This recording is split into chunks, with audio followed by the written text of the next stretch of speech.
Hi friends, இன்றைக்கி வீடியோவில் நம்ம பார்க்க போகிற ரெசிபி என்னென்னு பார்த்தீங்கன்னா நேந்திர பழத்தை வச்சுட்டு ஈவினிங் ஸ்நாக்ஸ் தாங்க செய்ய போகிறேன். வாங்க ஃப்ரெண்ட்ஸ், எப்படி செய்யலாம்னு சொல்லிட்டு வீடியோவில் போய் பார்த்துடலாம். ஃபஸ்ட்டு இந்த ரெசிபி செய்கிறதுக்கு நேந்திர பழம் சின்ன சின்னதாக இருந்துச்சுன்னா ஒரு 6 போல் எடுத்துகிட்டு 2ஆக கட் பண்ணி சேர்த்துக்கோங்க. பெருசாக இருந்துச்சுன்னா 3 பழம் சேர்த்துக்கிட்டாலே கரெக்டாக இருக்குங்க. இப்போ மூடி போட்டுட்டு ஒரு 15 நிமிஷம் போல் வேக வச்சுக்கலாங்க. இப்போ 15 நிமிஷம் கழிச்சதும் இது நல்லா வெந்து வந்துடுச்சு. இப்போ இதை நம்ம ஆற வச்சு எடுத்துக்கலாங்க. இப்போ சூடு நல்லா ஆனதுக்கப்புறமா தோலை உரிச்சிட்டு பழத்தை சேர்த்துக்கலாங்க. அது கூடவே 1/4 கப் அளவுக்கு வெள்ளை அவுள் எடுத்துருக்குறாங்க. சேர்த்துட்டு ஒரு ஸ்பூனை வச்சுட்டு நல்லா மசிச்சு எடுத்துக்கலாங்க.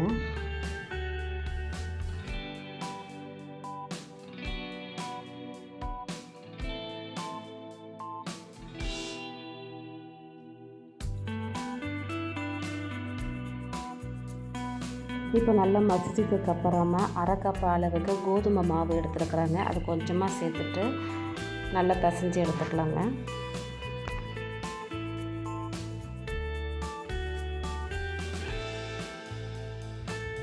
இப்போ பாருங்கள், இந்த மாதிரி நம்ம பிசைஞ்சு எடுத்து வச்சுக்கலாங்க. இருக்கட்டும்.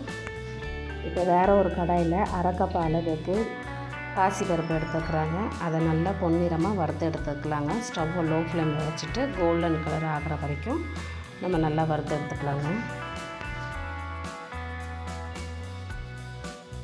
இப்போ இந்த பாசிப்பருப்பு கூடவே 1/4 கப் அளவுக்கு வேர்க்கடலை எடுத்துருக்குறாங்க. அதையும் சேர்த்துட்டு ஒரு 4லேருந்து 5 நிமிஷம் போல் மிதமான தீயில் நல்லா வறுத்து எடுத்துக்கலாங்க.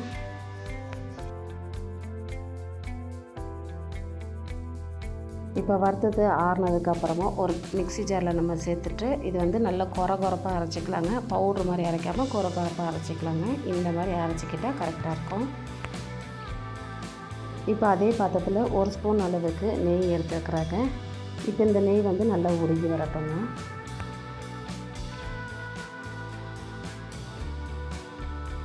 இப்போ நெய் நல்லா உருகுனதுக்கப்புறமா 1 கப் அளவுக்கு தேங்காய் துருவல் எடுத்துக்கிறாங்க. அதை நம்ம நல்லா வறுத்துக்கலாம். ஸ்டவ்வை லோ ஃப்ளேமில் வச்சுட்டு ஒரு 3லேருந்து 4 நிமிஷம் போல் நல்ல மிதமான தீயில் வறுத்துக்கலாங்க.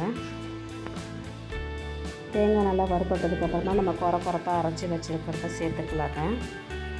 சேர்த்துட்டு இதையும் ஒரு 3லேருந்து 4 நிமிஷம் போல் மிதமான தீயில் நல்லா வறுத்துக்கலாங்க.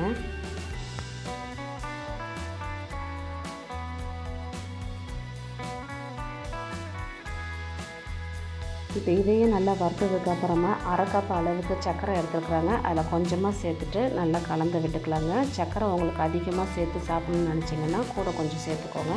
இது கரெக்டாக இருக்கும். இப்போ இதை 2 நிமிஷம் போல் நல்லா வறுத்துக்கலாங்க.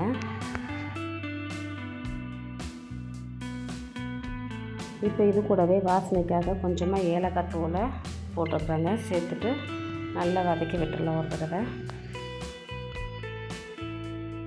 இப்போ பாருங்கள், இது முக்கால்வாசி ரெடி ஆகிடுச்சு. இப்போ இதை எடுத்து நம்ம ஓரமாக வச்சுக்கலாங்க.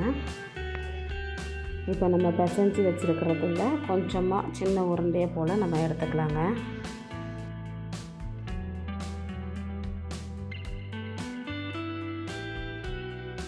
இப்போ கையில் வச்சுட்டு நல்லா உருண்டை பிடிச்சிக்கலாம். நாங்கள் உருண்டை பிடிச்சிட்டு இந்த மாதிரி நம்ம தட்டிக்கலாங்க. இது நல்லா விரித்து விட்டுக்கலாம்.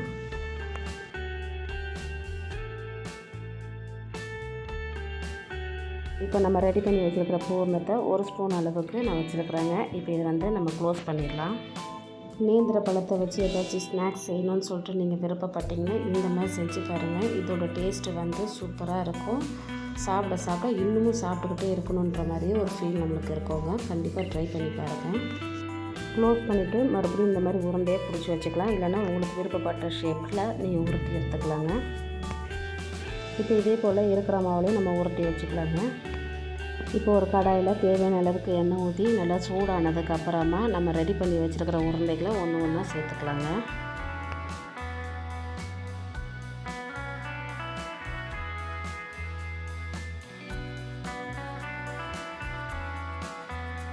சேர்த்துட்டு மிதமான தீயில் நம்ம வேக வச்சு எடுத்துக்கலாங்க.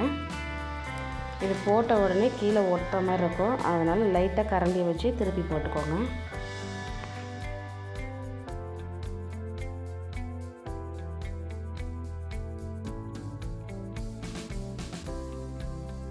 இப்போ பாருங்கள், முன்னே இருந்ததை விட கலர் லைட்டாக சேஞ்ச் ஆகிட்டு வந்திருக்கு. இது இன்னமும் கலர் சேஞ்ச் ஆகிட்டு வரணுங்க. ஸ்டவ்வை லோ ஃப்ளேமில் வச்சுட்டு நல்லா ரெடி பண்ணிக்கலாங்க.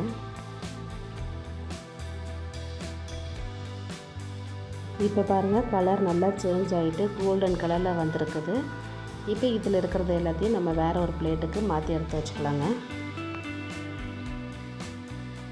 இப்போ பாருங்கள், பார்க்குறதுக்கே அவ்வளோ சூப்பராக இருக்குது. இது ஓப்பன் பண்ணி சாப்பிடும்போது இன்னும் டேஸ்ட்டாகவே இருக்கும். நீங்களும் ஒரு தடவை ட்ரை பண்ணி பாருங்கள். அவ்வளோதாங்க, நேந்திர பழத்தை வச்சுட்டு ஒரு ஈவினிங் ஸ்நாக்ஸ் ரெடி ஆயிடுச்சு. இந்த வீடியோ உங்களுக்கு பிடிச்சிச்சின்னா லைக் பண்ணிக்கோங்க. மறக்காமல் நம்ம சேனலை சப்ஸ்கிரைப் பண்ணிக்கோங்க. பக்கத்தில் இருக்க பெல் ஐக்கன் கிளிக் பண்ணிக்கோங்க. அப்போ தான் நான் போடுற வீடியோ எல்லாமே உங்களுக்கு நோட்டிஃபிகேஷனாக வந்து சேருங்க. ஓகே ஃப்ரெண்ட்ஸ், டாட்டா பை பை.